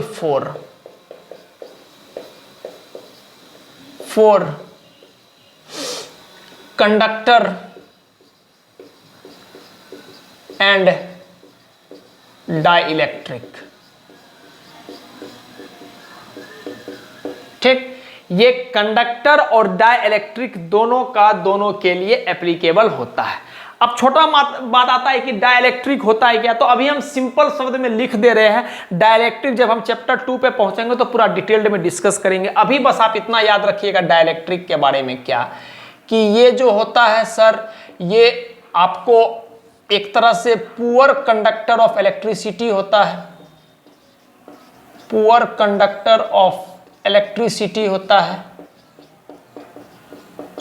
ठीक, but supporter of electric field होता है।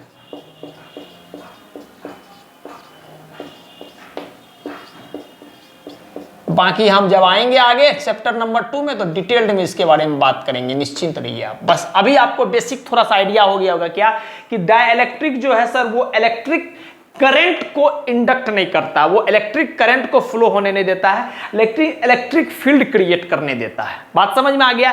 इलेक्ट्रिक करंट का अपोजर होता है, पुअर कंडक्टर होता है इलेक्ट्रिक करंट का, लेकिन इलेक्ट्रिक फील्ड का सपोर्टर होता है। बस इतना बात याद रखिए, ठीक। तो सबसे पहला बात समझ में आया कि सर चार्जिंग में इंडक्शन में ये कंडक्टर और डाइलेक्ट्रिक दोनों के लिए वैलिड है, इंसुलेटर के लिए ये वैलिड नहीं है, ठीक। दूसरा बात कि इन दिस process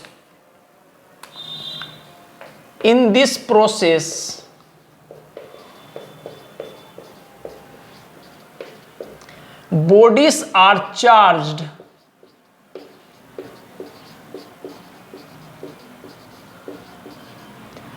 उससे पहले वाला प्रोसेस जो था कंडक्शन का प्रोसेस, उसमें क्या कर रहे थे, बॉडी को डायरेक्ट कांटेक्ट में लाके कर रहे थे। इसमें डायरेक्ट कांटेक्ट नहीं करेंगे, without direct contact, without direct contact, ठीक है। बॉडीज को चार्ज करेंगे जरूर, लेकिन हम क्या करेंगे, टच होने नहीं देंगे बॉडी को। बात समझ में आ गया? हम बॉडी को किसी भी हाल में टच होने के लिए नहीं देंगे। बात समझ में आ गया? कोई दिक्कत नहीं है। चलिए शुरू करते हैं। हम दो प्रोसेस को सीखेंगे हम इसमें। सबसे पहले मेथड 1, दो तरीका हम आपको बताएंगे। आप अपने एग्जाम में जो तरीका पसंद हो आप लिख सकते हो, दोनों पसंद रखोगे तो ज्यादा बढ़िया बात है। दूसरा तरीका जो है एज इट इज एनसीईआरटी में दिया हुआ है, ठीक। देखिएगा, सबसे पहले दो बात सीखे क्या, कि सर इसमें जो है ये प्रोसेस इंडक्शन, ये जो बॉडी को चार्ज करने का जो प्रोसेस है, ये कंडक्टर और डाइलेक्ट्रिक दोनों के लिए वैलिड होता है। और दूसरा सबसे इंपॉर्टेंट बात कि इसमें विदाउट डायरेक्ट कांटेक्ट के हम लोग टच करते हैं, विदाउट डायरेक्ट कांटेक्ट के हम लोग बॉडी को चार्ज करते हैं, ठीक। कैसे करते हैं समझिएगा, देखिएगा। अपने पास दो न्यूट्रल कंडक्टर है, ठीक है, ये न्यूट्रल कंडक्टर है, ठीक ठीक।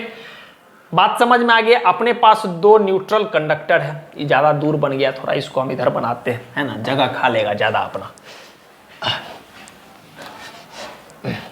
अपने पास दो न्यूट्रल कंडक्टर है, ये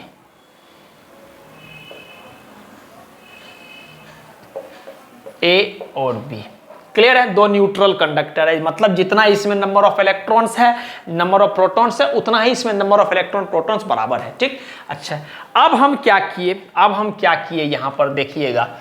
अब हम क्या किए, हम यहां पर एक निगेटिव कंडक्टर को ला रहे हैं। देखिएगा, ब्रिंग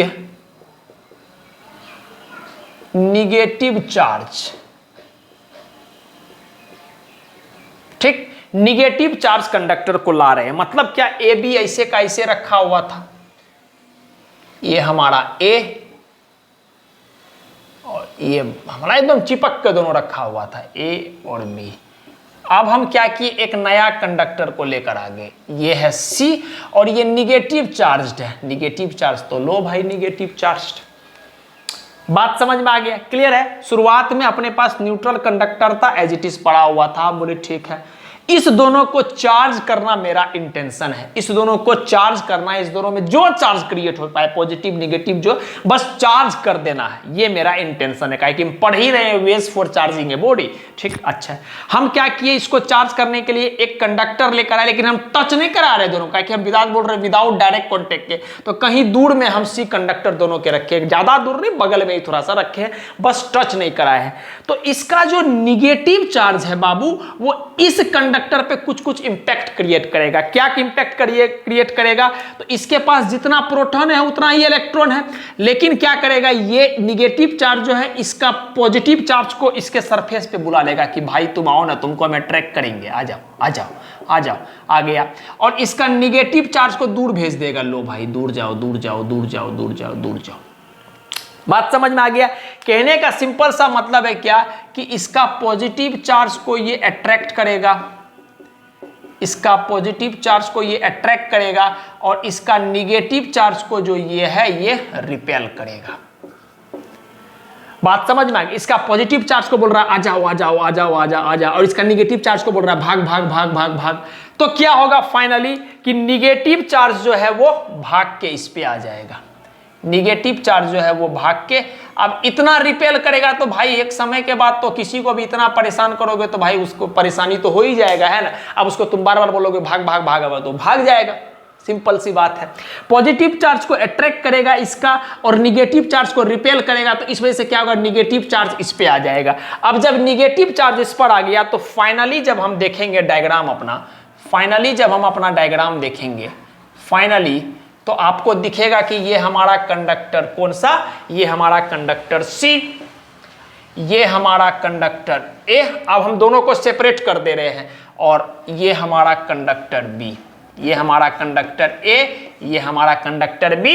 इस पर क्या हुआ, निगेटिव चार्ज चला गया है, इसका मतलब इसमें एक्सेस ऑफ क्या आ गया, सॉरी निगेटिव चार्ज चला गया, तो इसमें क्या आ गया, डेफिशिएंसी ऑफ इलेक्ट्रॉन। तो अब इसमें बन चुका है पॉजिटिव चार्ज, ठीक। अब निगेटिव चार्ज इसमें चला गया है, इसका मतलब क्या हो गया, कि इसमें बन चुका है निगेटिव चार्ज, क्लियर है। और इसमें तो शुरुआत में था ही निगेटिव चार्ज, तो इसका मतलब क्या हो गया, कि क्या मेरा दोनों का दोनों बॉडी चार्ज्ड हो गया। तो आप बोलिएगा सर 100% जो दोनों का दोनों बॉडी शुरुआत में न्यूट्रल था, वो दोनों का दोनों बॉडी अब जाके चार्ज्ड हो गया है। ये बात आप समझ पा रहे हैं कि नहीं, ये हमको बताइए, क्लियर है बात। हम फिर से स्पष्ट तरीका से आपसे छोटा मोटा बात आपको बता देते हैं, ध्यान दीजिएगा। दो कंडक्टर था, दोनों न्यूट्रल था, मेरा इंटेंशन है कि दोनों में चार्ज लाना, और आपको फाइनली दिख भी रहा है कि दोनों कंडक्टर जो न्यूट्रल था, एक पॉजिटिव चार्ज हो चुका है, एक नेगेटिव चार्ज हुआ। अब हुआ कैसे, देखिए, हमको टच नहीं कराना है, मतलब तीसरा कंडक्टर जो आएगा उसको टच नहीं कराना है दोनों में किसी कंडक्टर में, ठीक। अच्छा, टच नहीं कराना, वेल एंड गुड। हम क्या किए, एक निगेटिव चार्ज को इसके बगल में लाए। जैसे ही निगेटिव चार्ज को इसके बगल में लाए तो क्या बोलेगा इस कंडक्टर के बारे में कि रे तुम तो पास में है, एक काम करो तुम अपना पॉजिटिव चार्ज, अभी निगेटिव चार्ज है तो पॉजिटिव चार्ज को अट्रैक्ट करेगा, और सिमिलरली इसका निगेटिव चार्ज को क्या करेगा, रिपेल करेगा, भाग भाग भाग भाग। पॉजिटिव चार्ज को बोलेगा आजा आजा आजा आजा, तो इसका पॉजिटिव चार्ज इसके इस लेयर पर आ जाएगा, और निगेटिव चार्ज इसका इस लेयर पे आ जाएगा। लेकिन फिर भी वो क्या कर रहा होगा, पॉजिटिव चार्ज को अट्रैक्ट और निगेटिव चार्ज को रिपेल कर रहा होगा। निगेटिव चार्ज बोला कि भाई यार बहुत रिपेल कर दिया, निगेटिव चार्ज इस पर आ जाएगा, ठीक। नेगेटिव चार्ज पूरा ट्रांसफर होकर इस प्रकार की मूवमेंट किसका होता है, नेगेटिव चार्ज का ही, इलेक्ट्रॉन का ही मूवमेंट होता है, तो नेगेटिव चार्ज इस पर आ जाएगा। और जब फाइनली सबको हम अलग अलग कर देंगे तो इस पर नेगेटिव चार्ज ही रह गया। इसको तो बस हम लाए थे इसे जादू टोना के लिए, ना बच्चा को फुसलाने उसलाने के लाया जाता है, बस फुसलाने के लिए इस दोनों को हम लाए थे इसको यहाँ पर, ठीक। लेकिन इस पर क्या हो गया, चूंकि ये इलेक्ट्रॉन लूज कर गया कंडक्टर ए, तो अब इस पर क्या आ गया, पॉजिटिव चार्ज। क्यों, क्या कि आपके पास, इसके पास जो कंडक्टर ए है उसके पास डेफिशिएंसी ऑफ इलेक्ट्रॉन आ गया है, और कंडक्टर बी जो है चूंकि इलेक्ट्रॉन लूज अगेन किया है तो इसके पास क्या है, इलेक्ट्रॉन एक्सेस ऑफ इलेक्ट्रॉन आ गया, इसका मतलब ये निगेटिवली चार्ज हो गया। बात समझ में आ गया। तो सबसे इंपॉर्टेंट बात आपको इसमें एक बात याद रखना है, क्या कि अगर हम आपसे पूछे कि जो कंडक्टर सी है हमारा, क्या कंडक्टर सी कोई भी चार्ज लूज किया है, तो आप बोलिएगा नो सर। क्यों, कहे कि ये तो बस ऐसे ललचा रहा है कि पॉजिटिव को बुलाया निगेटिव को भगाया, इसके पास जितना का जितना चार्ज शुरुआत में था उतना का उतना चार्ज अभी भी रहेगा। तो सबसे पहला बात हम इसके बारे में क्या बोलेंगे, doesn't lose any of its charge, doesn't lose any of its charge। जितना चार्ज शुरुआत में इसके पास था कंडक्टर सी के पास, उतना ही चार्ज बाद में इसके पास रहेगा। ठीक, अब आते हैं कंडक्टर ए और बी का कहानी। क्या कंडक्टर ए चार्ज लूज किया? आपको दिख भी रहा है कि yes sir conductor a charge lose किया है। तो कंडक्टर ए के बारे में हम बोलेंगे चार्ज लूज किया है सर। और अगर ये चार्ज लूज किया है तो आप बोल सकते हो कि सर कुछ ना कुछ इलेक्ट्रॉन गया, इसका मतलब मास भी इसका क्या होगा सर? मास भी इसका घटेगा। तो हम बोलेंगे मास डिक्रीज, मास घटेगा। दोनों बात समझ में आ गया। कंडक्टर ए का हाल समझ में आ गया कि कंडक्टर ए जब पॉजिटिव चार्ज हुआ, इसका मतलब डेफिशिएंसी ऑफ इलेक्ट्रॉन आया होगा, तो कुछ ना कुछ इलेक्ट्रॉन लूज किया है, वो कंडक्टर बी के पास चला गया है। और इलेक्ट्रॉन लूज किया है, चार्ज लूज किया है, इसका मतलब कुछ ना कुछ तो मास घटेगा ही नहीं घटेगा। सिंपल सी बात है। अगर हम कंडक्टर बी का आपसे कहानी पूछेंगे तो आपको दिख रहा है कि सर इलेक्ट्रॉन मिला है इसको, या निगेटिव चार्ज है। निगेटिव चार्ज का मतलब ये होता है एक्सेस ऑफ इलेक्ट्रॉन। इसका मतलब ये चार्ज गेन किया है, यहां से ये चार्ज गेन किया है। और अगर ये चार्ज गेन किया है तो इसका मास क्या होगा सर? इसका मास इंक्रीज करेगा, बढ़ेगा शुरुआत के कंपेयर में। बात समझ में आ गया? इसका मास क्यों बढ़ेगा? कहे कि सर कुछ ना कुछ निगेटिव चार्ज इसके पास आया है, और हमको पता है कि निगेटिव चार्ज का मास 9.1 × 10⁻³ kg होता है। तो कुछ ना कुछ गया तो कुछ तो फर्क पड़ेगा ना भाई। मास ओवरऑल क्या बोल सकते हैं हम? बढ़ेगा। ये था हमारा मेथड 1। एक और तरीका है इसको बताने का, लेकिन पहले आप इसको नोट कीजिए, फिर जाके हम दूसरा मेथड भी आपको बताते हैं। कुछ छोड़ेंगे नहीं आपके लिए।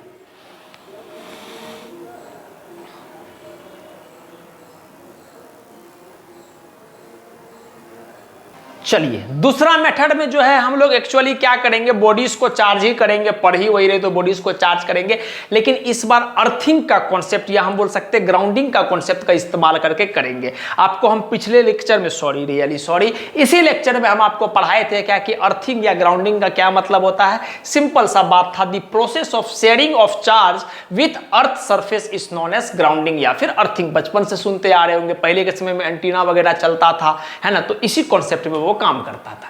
खैर हम लोग मुद्दा पर पहुंचते हैं। हम क्या बोले कि एक न्यूट्रल कंडक्टर लो, दूसरा मेथड से समझना चाह रहे हैं। एक न्यूट्रल कंडक्टर लिए पहले हम, न्यूट्रल कंडक्टर लिए हम। मेरा इंटेंशन है कि इस न्यूट्रल कंडक्टर को चार्ज कर देना, पॉजिटिव चार्ज निगेटिव चार्ज जो भी है इसको चार्ज कर देना। बोले ठीक। एक काम करो, डायरेक्ट कांटेक्ट के बिना करोगे तो आप क्या करो, एक निगेटिव चार्ज को लाओ पहले। Bring negative charge, bring negative charge. हम बोले बढ़िया सर, लाते हैं तुरंत। लो, ये लो निगेटिव चार्ज लेकर आ गए। ठीक, ये हमारा न्यूट्रल कंडक्टर था। दोनों टच नहीं करेगा एक दूसरे को। हम बोले कोई बात, बढ़िया है सर, नहीं टच कर रहा है। ठीक, अब ये जो निगेटिव चार्ज का है, इस कंडक्टर को क्या बोलेगा कि सुनो ना, तुम्हारे पास इक्वल नंबर ऑफ प्रोटॉन्स है, इक्वल नंबर ऑफ न्यूट्रॉन्स है, sorry equal number of protons है, इक्वल नंबर ऑफ इलेक्ट्रॉन्स है। तो तुम्हारा हम पॉजिटिव चार्ज को खींचेंगे और निगेटिव चार्ज को रिपेल करेंगे। तो जब इसका पॉजिटिव चार्ज को ये इलेक्ट्रॉन अट्रैक्ट कर रहा होगा तो इसका सारा पॉजिटिव चार्ज यहां पर आ जाएगा। ठीक, और इसका निगेटिव चार्ज यहां पर आ जाएगा। ठीक, अब फिर क्या हो रहा होगा, ध्यान से सुनिएगा मेरी बात को। अब फिर क्या हो रहा होगा, लेकिन ये निगेटिव चार्ज को वापस से रिपेल कर ही रहा होगा। अगर हम लिखेंगे यहां पर देखिएगा, इसका पॉजिटिव चार्ज को ये अट्रैक्ट कर रहा होगा और इसका निगेटिव चार्ज को ये रिपेल कर रहा होगा। तो निगेटिव चार्ज ही बोल रहा है कि नहीं भाई अब एक्सेस हो गया, हमको इतना रिपेल कर रहा है, अब हमको कोई रास्ता दो यहां से निकलने का, जाने का। तो हम बोले एक काम करो, देखो हम क्या करते हैं, अर्थिंग कर देते हैं। यहां पर अर्थिंग कर देते हैं। क्या हुआ अर्थिंग में, देखिए निगेटिव चार्ज था, ये बढ़िया बात है। ये हमारा कंडक्टर था, पॉजिटिव चार्ज था यहां। ठीक, यहां निगेटिव चार्ज था। क्लियर है? अब इसका पॉजिटिव चार्ज को ये अट्रैक्ट कर रहा है, निगेटिव चार्ज को रिपेल कर रहा है। तो निगेटिव चार्ज बोलेगा भाई हमको कोई रास्ता दो तुम। तो हम बोले कि रुको, तुमको हम अर्थिंग कर देते हैं। कंडक्टर को इसे पकड़े और अर्थिंग का आपको हम सिंबल बताए थे, कुछ इस तरह का सिंबल होता है। लो भाई, हम इसको अर्थिंग कर दिए, मतलब इसको एक वायर से कनेक्ट करके जमीन में दे दिए। जैसे ही दिए तो इसका जो ये निगेटिव चार्ज है वो इसमें फ्लो करना शुरू हो जाएगा, निगेटिव चार्ज इसमें फ्लो करना शुरू हो जाएगा, निगेटिव चार्ज इसमें फ्लो करना शुरू हो जाएगा। बात समझ में आ गया। और आपको हम अर्थ के बारे में बताए थे कि अर्थ से हम चार्ज को शेयर कर सकते हैं। अर्थ जो है वो ओशंस ऑफ इलेक्ट्रॉन है, जितना भी इलेक्ट्रॉन दे दो उसको कोई दिक्कत नहीं होता है। तो आराम से इसका सारा का सारा निगेटिव चार्ज, चूंकि ये रिपेल कर ही रहा है तो सारा का सारा निगेटिव चार्ज आ जाएगा इसके अंदर में। और फाइनली अगर हम आपसे बात करेंगे, फाइनली अगर हम इस सिस्टम का बात करेंगे आपसे, फाइनली अगर हम आपसे बात करेंगे तो आप बोलिएगा सर कुछ ऐसा हो गया है क्या कि जो हमारा कंडक्टर निगेटिव वाला था वो तो निगेटिव वाला ऐसे का ऐसे ही है, और ये जो हमारा एक शुरुआत में जो न्यूट्रल कंडक्टर था वो अब क्या बन चुका है, पॉजिटिव चार्ज। ठीक, तो यहां पर जो है ये सिचुएशन हमारा फाइनल का है। तो आप ध्यान से देखिएगा, जो अपना न्यूट्रल कंडक्टर था वो क्या बन चुका है, पॉजिटिवली चार्ज्ड। ये बात आपको समझ में आया, कोई दिक्कत नहीं है। न्यूट्रल कंडक्टर था, उसके बगल में क्या किया, हम निगेटिव चार्ज को लाए, निगेटिव चार्ज इसका पॉजिटिव चार्ज को अट्रैक्ट कर रहा है तो इसके इस कॉर्नर पे ला दिया, और निगेटिव चार्ज को रिपेल कर रहा है इसका, तो निगेटिव चार्ज को यहां पर ला दिया। अब ई बोलेगा इतना रिपेल कर रहा है, हम जाना चाहेंगे बाहर, तो हम बोले एक काम करो इसको हम अर्थ में घुसा देते हैं वायर के थ्रू। तो अर्थिंग जैसे किए तो सारा का सारा इलेक्ट्रॉन इसका अर्थ के अंदर में फ्लो कर गया और फाइनली इलेक्ट्रॉन लूज हो गया, ये तो ये क्या बन गया, ये पॉजिटिव चार्ज। ठीक, अब छोटा मोटा बात वापस से, ये क्या इस पर इसका मास गेन हुआ या लूज हुआ, हम यहां लिखते हैं इसके बारे में। तो आप बोलिएगा सर पहले भी सिचुएशन में देखिए ये सिर्फ लुभाने के लिए आया था, ये सिर्फ लुभाने के लिए आया था, ये सिर्फ लुभाने के लिए आया था। तो हम क्या लिखेंगे इसके बारे में, doesn't lose any of its charge. ठीक, कोई भी चार्ज ये नहीं खोया होगा।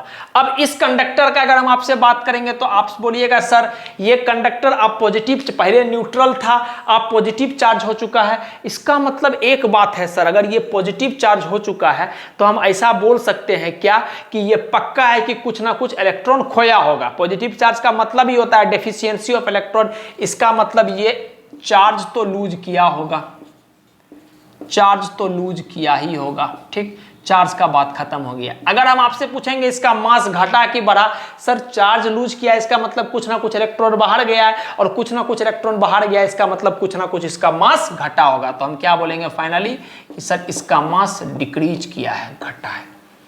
ठीक, दैट्स इट। ये सब बात आपको बस समझ में आना चाहिए। आई होप कि यहाँ पर आपको पूरा पॉइंट क्लियर हो गया होगा। तो यहाँ पर हमारा ways of charging a body जो भी है ये पूरा रूप से खत्म हो गया।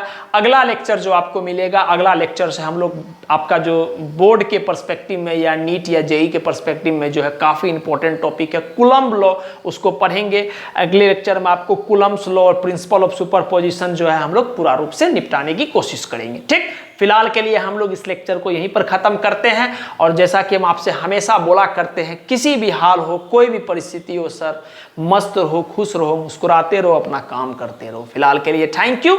जिनको आप इंटरेस्टेड है आप जरूर इसको नोट डाउन कर लीजिएगा। और अगर फिर भी कुछ तरह का आपको डाउट या कुछ भी चीज़ रहता है तो 100% आप हमको कॉमेंट के थ्रू बताया कीजिए, हम अपने तरफ से पूरा कोशिश करेंगे कि उसको निपटा दिया जाए। ठीक, थैंक यू, आप नोट कर लीजिए।